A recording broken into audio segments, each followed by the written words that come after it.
La leyenda del pozo. En aquellos tiempos había una hacienda en donde vivía una familia con sus dos hijos, de nombres Armando y Ricardo, de 10 y 11 años de edad, respectivamente. Su papá era el capataz de la hacienda, por lo que debido a su labor casi nunca convivía con ellos. Una noche, su madre les dijo que no se vayan a jugar en el monte, porque ahí asustan, y la gente rumoreaba que rondaba el diablo. Sin embargo, Armando y Ricardo comenzaron a ponerse a jugar, y sin darse cuenta, ya estaban dentro del monte. Entonces, pensaron que podían aventurarse y caminar un poco más adentro del mismo. Y como no les ocurría nada, ni veían ningún peligro, continuaron jugando.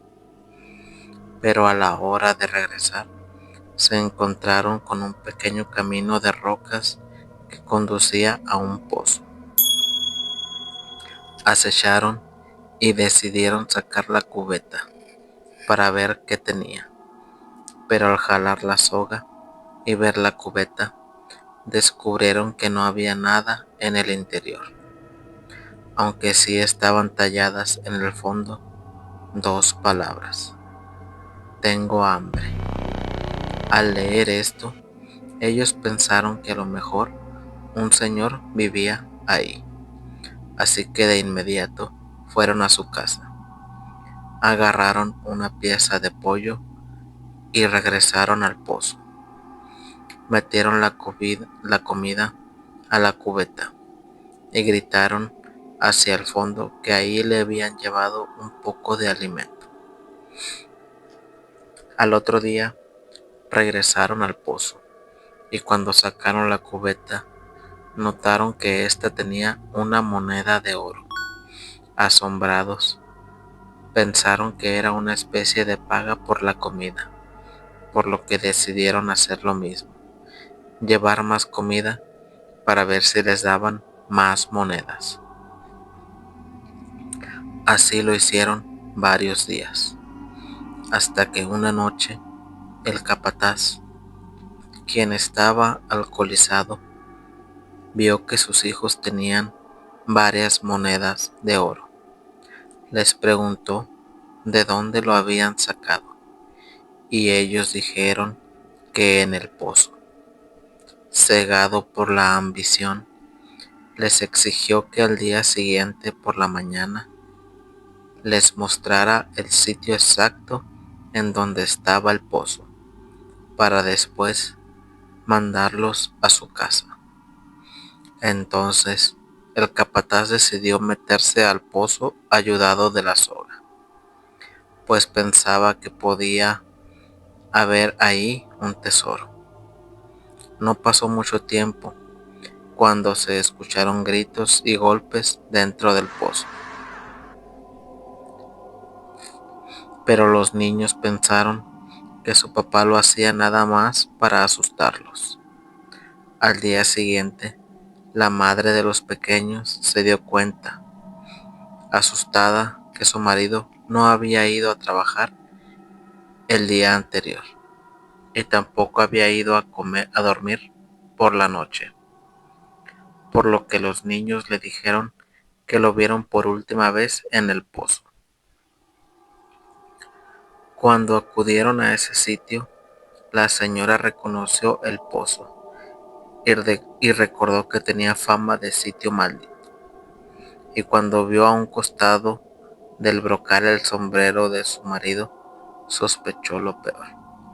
Decidieron sacar la cubeta para ver qué encontraban, y se sorprendieron al ver que había muchas monedas de oro, pedazos desgarrados de la ropa del capataz, y al fondo de la cubeta otra leyenda escrita que decía: gracias por la comida. Atemorizados soltaron la cubeta, cayendo ésta hasta lo más profundo del pozo. Luego lo cerraron y de inmediato abandonaron la hacienda para olvidar ese terrible día. ¿Por qué dejé de tocar la ouija después del 9º grado? En 8º y 9º grado estaba obsesionado con lo paranormal. Tenía una novia en ese momento a la que le gustaba mucho la Wicca, y ella fue la que me metió en ese mundo. En poco tiempo estábamos jugando con una Ouija todos los días. Después de más o menos un mes de usarla regularmente, empezó a identificarse de la misma manera cada vez. Preguntábamos ¿con quién estamos hablando? Y la respuesta siempre era él. Al principio no estábamos realmente asustados, éramos solo niños, pero él eventualmente se volvió hostil. La tabla empezó a decir groserías. Un día me enojé mucho por eso y simplemente volqué la tabla de la mesa a la mitad de la sesión. Dejé de jugar por un tiempo después de eso, pero las cosas no pararon. Una semana después, estaba trabajando en el turno de noche en un Walmart, acomodando estantes. De la nada escuché un susurro, solo mi nombre. Pensé que lo había imaginado, pero luego sucedió de nuevo, más fuerte. Revisé el siguiente pasillo para ver si alguien me estaba jugando una broma, pero no había nadie allí. Cuando llegó el tercer susurro, fue lo suficientemente fuerte como para que realmente gritara. Hola, ¿quién carajos está llamando mi nombre? Y no hubo respuesta. Unos 40 segundos después, una compañera de trabajo se acercó a mí. Parecía conmocionada. Me preguntó si escuché mi nombre ser llamado 3 veces. Cuando le dije que sí, me dijo que era medium y que era una señal de que alguien de mi familia iba a morir.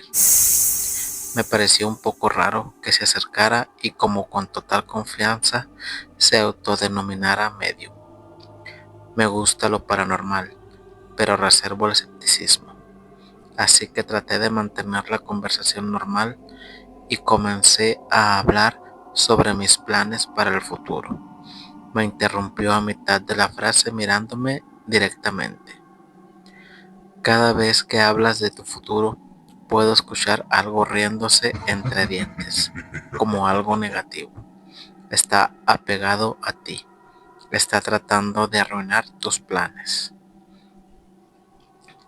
Ella no tenía idea de la tabla. Sentí que la sangre se me iba de la cara cuando instantáneamente conecté eso con él. Me fui a casa después de mi turno y me metí en la cama, solo para ser despertado por el teléfono de la casa. Escuché a mi mamá en el pasillo diciendo, oh no, eso es terrible, lo siento mucho. La adrenalina me recorrió antes de que siquiera colgara. Estaba abajo preguntando qué pasó. Me dijo que alguien de nuestra familia, alguien con quien realmente no tenía una relación, acababa de morir. Estaba muerto de miedo, pero la experiencia en Walmart honestamente me hizo mucho más intrigado. Aunque fue aterrador que todo eso se confirmara, así solo me hizo querer ir más allá. Invité a mi mejor amigo y a mi novia a jugar en el sótano de mis padres. Esa fue la última vez que jugué durante varios años. Era mediodía y no había nadie en la casa. Llevábamos jugando como 20 minutos. De repente, los tres empezamos a oler aleatoriamente salchichas de desayuno friéndose. Era inconfundible y completamente fuera de lugar. Le preguntamos a la ouija si ese era él y dijo sí. Mis padres llegaron a casa más tarde y nos hicieron la cena. Hicimos una pausa para comer y luego volvimos al sótano a jugar. Realmente estábamos forzando la situación ahora, pidiéndole a la tabla que demostrara que estaba allí. Le estábamos pidiendo que nos tocara y nos estábamos moviendo por la habitación tratando de sentir puntos fríos. Eventualmente, mi novia y yo acordamos dar un paso más y le pregunté a la tabla si podía poseerla. La plancheta se movió más rápido de lo que había visto y dijo que sí. Luego comenzó una cuenta regresiva. 3, 2, 1. La bombilla sobre nuestras cabezas comenzó a zumbar, luego a parpadear, luego simplemente se apagó.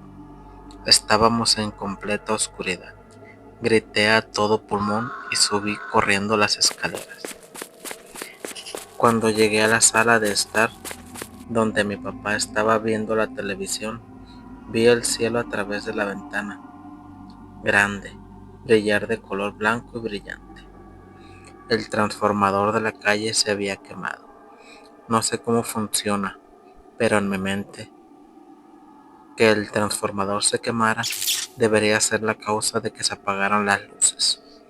Pero la bombilla de arriba zumbó y murió primero. Y luego, como 15 segundos después de que ya estábamos arriba, el transformador se fue. Mi amigo todavía estaba abajo maldiciendo porque había intentado correr, pero se estrelló contra una pared en la oscuridad. En el susto del momento y tratando de explicar el caos a mis padres, como que me olvidé de mi novia. Unos 20 segundos después, ella subió las escaleras casualmente. Parecía que no tenía idea de por qué había conmoción. No había ni una pizca de miedo en ella. Pasó junto a mí y con una voz que era varias octavas más graves que la suya, murmuró algo escalofriante directamente hacia mí. Dije, ¿qué? Y ella solo me miró y dijo, ¿qué? Con su voz normal, actuando como si no hubiera dicho una palabra. Luego hizo exactamente lo mismo con mi amigo. Le dije que necesitaba irse a casa. Ella vivía a la vuelta de la esquina y se fue caminando a su casa. Mi amigo y yo prácticamente dormimos con las luces encendidas durante un mes. Y en realidad me escapé de casa esa noche porque estaba muy asustado. Mis padres me dijeron más tarde que fue solo una coincidencia. El viento sopló una rama hacia él. Lo acepté. Sin embargo, unos 10 años en una reunión familiar salió el tema. Dijeron que solo dijeron coincidencia para calmarme, que no hubo viento esa noche.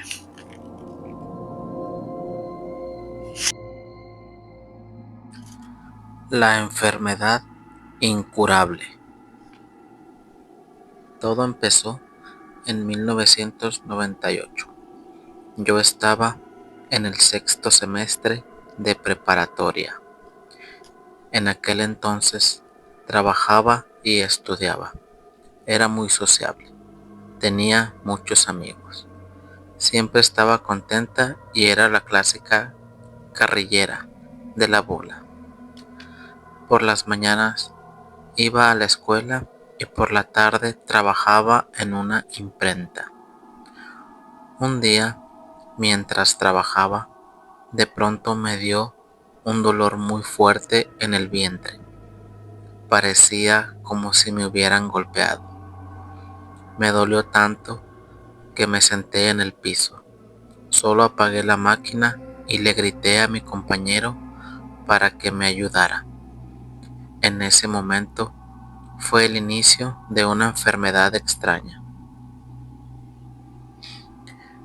Los médicos comenzaron diciendo que era una colitis nerviosa, después que era gastritis, luego que eran quistes y conforme iban creciendo los malestares, cambiaban su diagnóstico. Primero fue ese dolor y con el tiempo se le sumó el vómito. Al pasar los meses, era dolor, vómito y crisis de ansiedad que cada vez eran más pesadas. Parecía como si yo me estuviera convirtiendo poco a poco en otra persona. Llegué a pesar 45 kilos. Ya con 19 o 20 años de edad parecía una niña de 15. Cuando me ponía mal, me daba el dolor, vomitaba cosas negras y me tallaba la espalda sin parar. Era algo que no podía controlar. Movía mis manos por la inercia. Lloraba mucho. A veces comenzaba a cantar, otras veces no quería ni hablar y caminaba despacio, como si fuera una anciana. A consecuencia de todo eso, tuve que dejar la escuela y el trabajo. Se acabó todo lo que era mi vida de antes. Ya no había fiestas, ni bromas, ni ganas de convivir con la gente. Mi familia se desgastó junto conmigo. Mis papás se la pasaban durmiendo en la sala de espera del hospital, ya que casi siempre estaba internada. Me llegaron a hacer estudios de todo tipo, tomografías, antidoping, pruebas de laboratorio hasta de VIH, encefalogramas en la Cruz del Norte. Me llevaron con todo tipo de médicos especialistas. En fin, todo salía bien. Según todos los médicos, yo estaba físicamente sana. Recuerdo que cuando me internaban, los doctores se reunían alrededor de mi cama con libros estudiando mis reacciones. Yo sentía que estaban hartos de mí e incluso yo misma me sentía harta de mí. Mis papás no solo me llevaron con médicos, también buscaban curas alternas como homeópatas, curanderos, casas de oración y diferentes religiones como iglesias cristianas, testigos de Jehová y mormones. En dichas religiones me decían que era un castigo de Dios, en otras que yo estaba pagando los pecados de mis papás y en otras me realizaron exorcismos, eventos de los que recuerdo poco y solo lo que mi familia me cuenta que pasaba.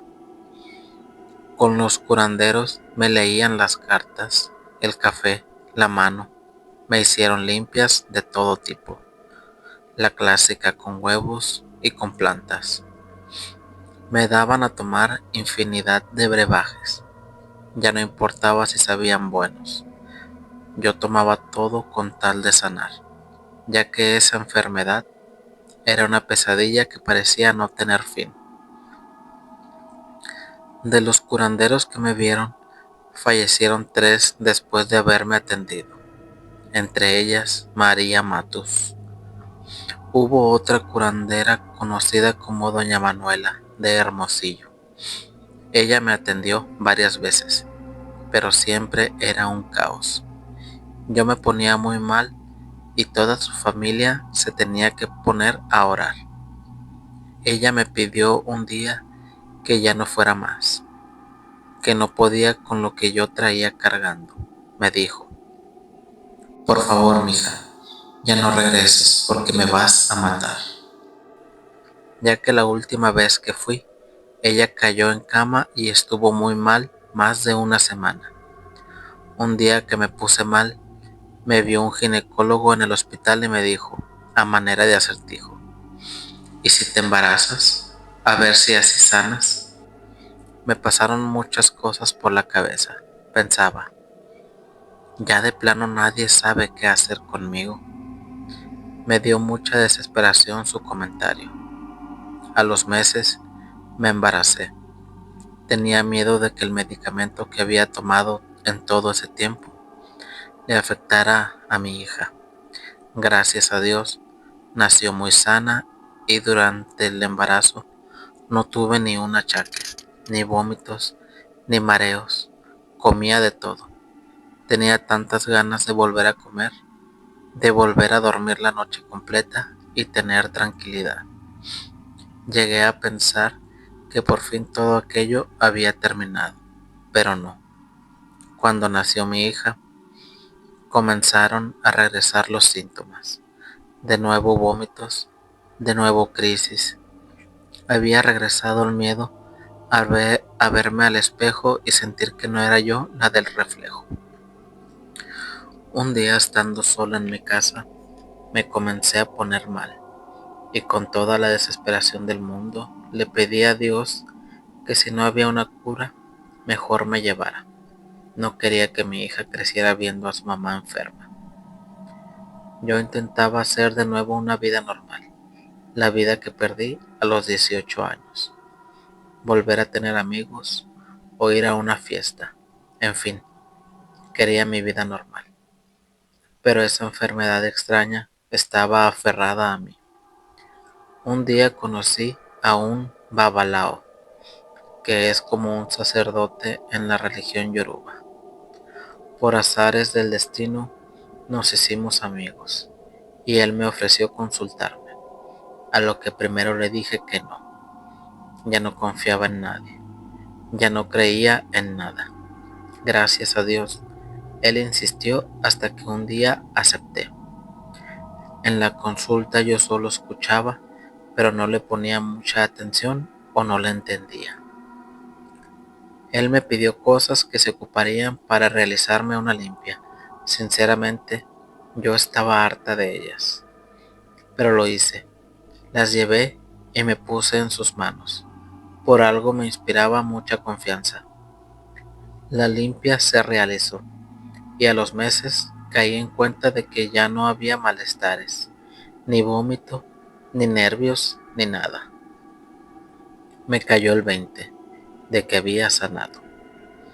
Recuerdo que después le pregunté qué era lo que yo tenía y me dijo: traías un muerto cargando. El último silbido. Éramos 4 personas que no creían en nada. Marcos, el mayor, decía que las leyendas eran cuentos para mantener a los niños en casa. Rafa era el más ruidoso, siempre apostando, siempre buscando problemas. El zurdo no hablaba mucho, pero iba a donde fuéramos. Y yo solo quería pertenecer. Ese verano nos obsesionamos con el silbón. Habíamos escuchado las historias de toda la vida. El hombre alto, el sombrero, la tela que arrastra, el silbido que te congela la sangre. Nuestros abuelos las contaban para asustarnos. Para nosotros eran puro folclor de borrachos y viejas supersticiosas. Si es tan real, dijo Marcos una noche, tomando cerveza en la plaza, ¿por qué nadie lo ha grabado? ¿Por qué no hay fotos? ¿Por qué nadie lo ha encontrado? Porque no existe, dijo Rafa. Es puro cuento. Esa noche salimos a buscarlo por primera vez. Caminamos por los senderos rurales entre fincas abandonadas y cultivos oscuros, silbando como tontos y riéndonos de nuestro propio miedo. No pasó nada. Regresamos al amanecer decepcionados y burlándonos de las leyendas. Lo hicimos de nuevo la noche siguiente y la otra y la otra. Durante 3 semanas salimos cada noche. Marcos llevaba una linterna vieja. Rafa llevaba un machete que nunca había usado. El zurdo cargaba una grabadora por si capturábamos algo. Yo llevaba el miedo, aunque nunca lo admití. Recorrimos cada rincón del campo, silbamos hasta quedarnos roncos, y nada, nunca nada. Empezamos a aburrirnos, a creer que teníamos razón. La última noche, Marcos propuso ir más lejos, al camino de las ánimas, una ruta que nadie usaba de noche. Decían que ahí era donde más se aparecía.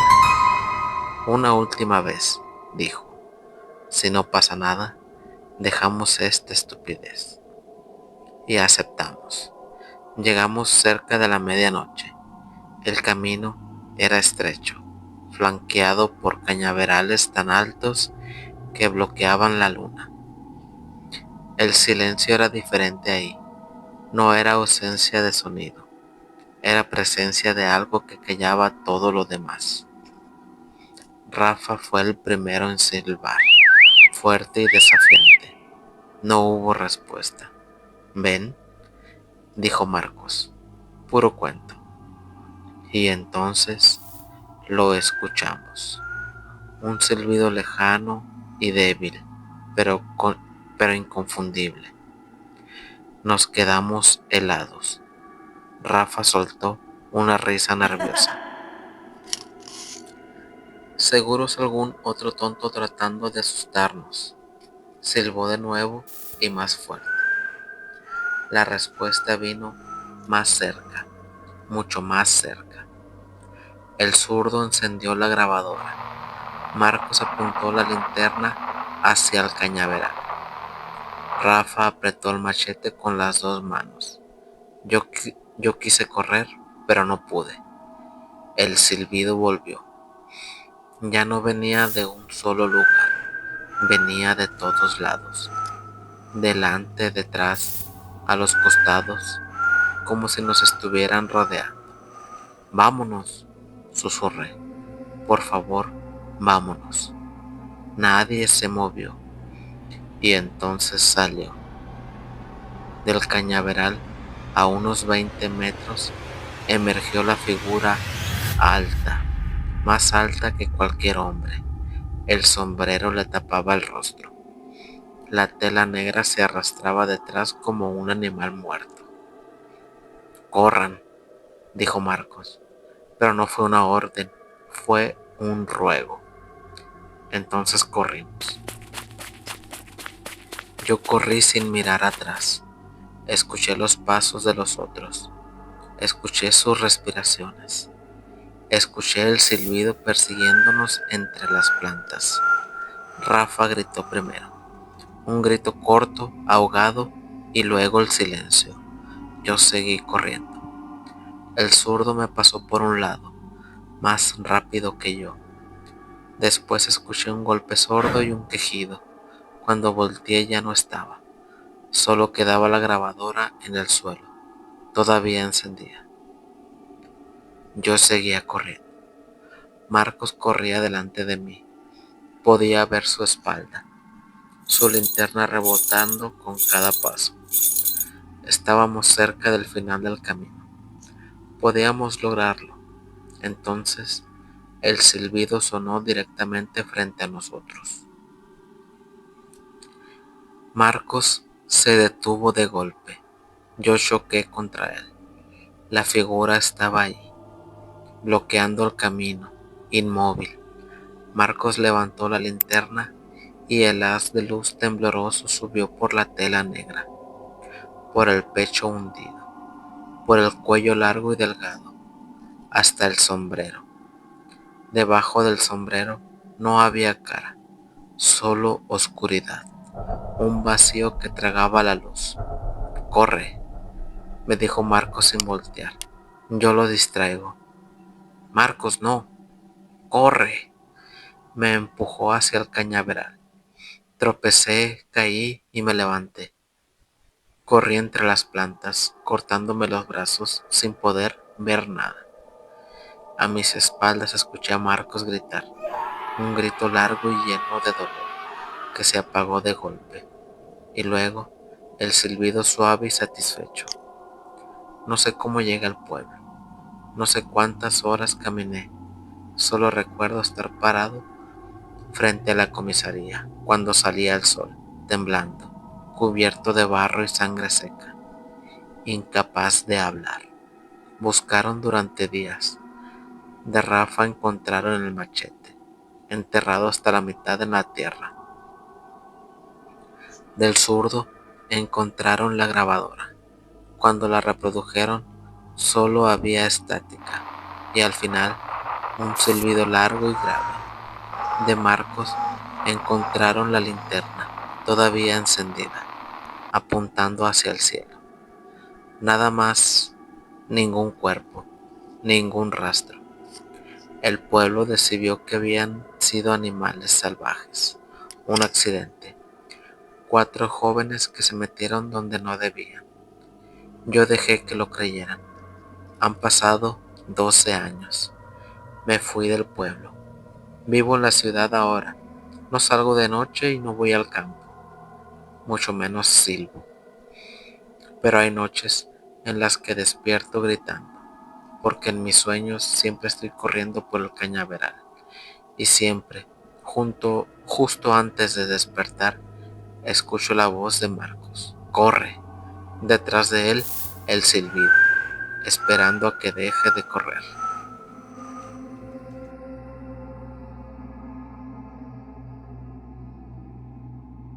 El tanque vacío. Trabajé 2 años en una gasolinera, sobre la ruta, turno nocturno, de 10 a 6. A esa hora casi no pasa nadie, camiones aislados, algún viajero perdido, pero nada más. La noche que lo vi por primera vez eran exactamente las 3:17 am. Lo recuerdo porque el reloj digital del minimercado siempre parpadeaba un segundo antes de cambiar de minuto. El auto apareció desde la nada. No vi luces acercarse por la carretera. Simplemente estaba entrando al playón. Un sedán viejo, oscuro con pintura opaca, motor encendido, pero no hacía ruido. Se detuvo frente al surtidor 3. El hombre bajó lentamente, con un traje demasiado pálido. ¿Cuánto cargo?, pregunté desde la puerta. Me miró fijo. Llénelo. Tomé la manguera. El tanque parecía completamente vacío. La aguja marcaba cero absoluto. Comencé a cargar. Los litros subían. El tanque de ese modelo no debía superar los 55 litros. El surtidor marcó 68 litros. El hombre no dijo nada. No miraba el teléfono. No miraba alrededor. Solo me miraba a mí. Señor, creo que hay un error, le dije. El contador siguió subiendo.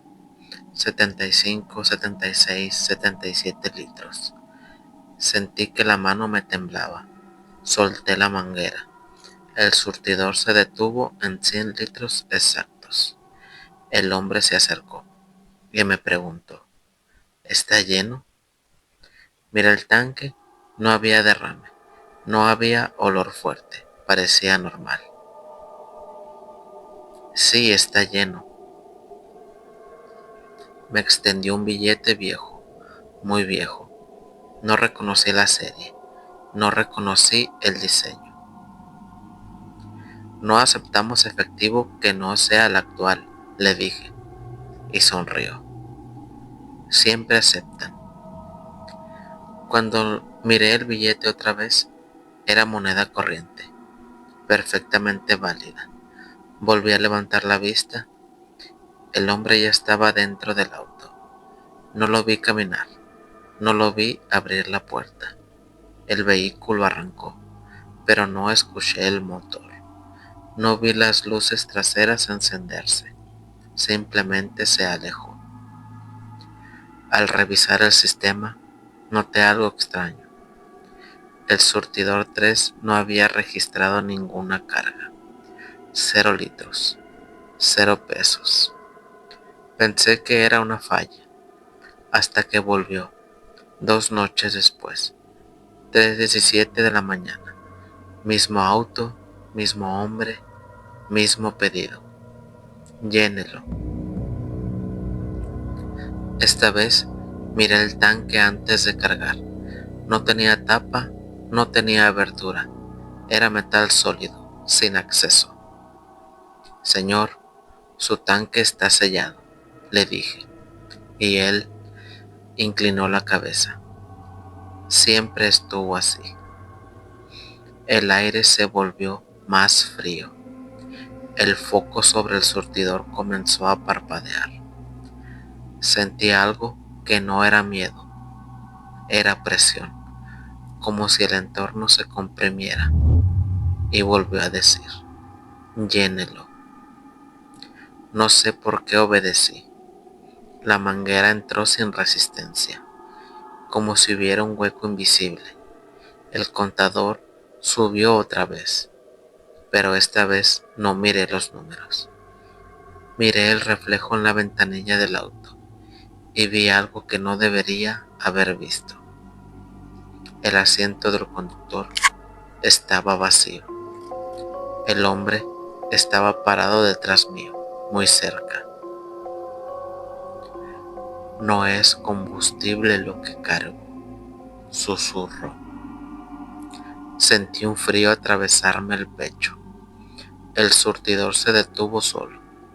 3:17 exacto. El reloj dejó de parpadear. Cuando giré, él ya estaba dentro del auto otra vez. El vehículo avanzó lentamente hacia la oscuridad de la ruta. A la mañana siguiente, revisé las cámaras. El surtidor 3 se activaba solo a las 3:17. No había ningún auto, no había ningún hombre, solo yo de pie, sosteniendo la manguera en el aire. Desde entonces, evito mirar la ruta a esa hora, pero cada tanto, cuando el turno es demasiado silencioso, escucho ruedas sobre el asfalto, un motor que no suena y una voz que dice muy cerca de mi oído, todavía no está lleno. Porque entendí demasiado tarde algo que nunca me enseñaron en el entrenamiento. Hay vehículos que no vienen a cargar gasolina, vienen a llevarse algo más y siempre regresan hasta completar el tanque. El viaje astral. Una vez mi esposo me contó una historia de un ex compañero que él tuvo. Este señor era muy fanático de la meditación, pero a un grado extremo, tanto que decía que podía salir de su cuerpo mediante ese ejercicio y andar en varios lugares de forma espiritual, digamos, mientras su cuerpo físico quedaba solo. Cuenta que un día, estando en esa dimensión, vio a un ente que quería meterse y apropiarse de su cuerpo físico. En ese momento, como pudo, intentó regresar, porque tuvo que pelear con ese ente que quería quedarse con su cuerpo. Al final, logró meterse, pero decía que lo hizo al revés, o sea que entró por la parte de la cabeza con los pies y dejó la cabeza hacia donde iban los pies, y entonces despertó. Desde ese momento decía que se sentía muy raro, que no se sentía normal. Tenía dolores extraños, como cuando duermes mal o te acomodas de una forma incorrecta. Una sensación constante de incomodidad. Por eso fue con su maestro. Y él le explicó que esos viajes eran muy peligrosos, porque hay cosas que pueden apoderarse del cuerpo cuando éste queda solo. Le dijo que tenía que volver a hacer una meditación, pero esta vez guiada y supervisada, para poder así acomodar de nuevo su alma y su cuerpo, y que ambos quedaran coordinados. Después de hacer esa meditación, el maestro le dijo algo que fue lo que más le afectó. Le explicó que una parte de él, de su esencia, sí se había quedado del otro lado y que no había podido regresar completamente, y que por eso siempre tendría esa sensación de ausencia, de estar perdido, como si no estuviera completo. El problema fue que después de esos desdoblamientos o viajes astrales que hacía, ya no volvió a ser el mismo, y lamentablemente fue para mal. Su relación comenzó a mermar, se volvió una persona solitaria y con el tiempo terminó viviendo una vida muy sencilla, a pesar de que antes había sido gerente de una empresa muy grande y muy reconocida.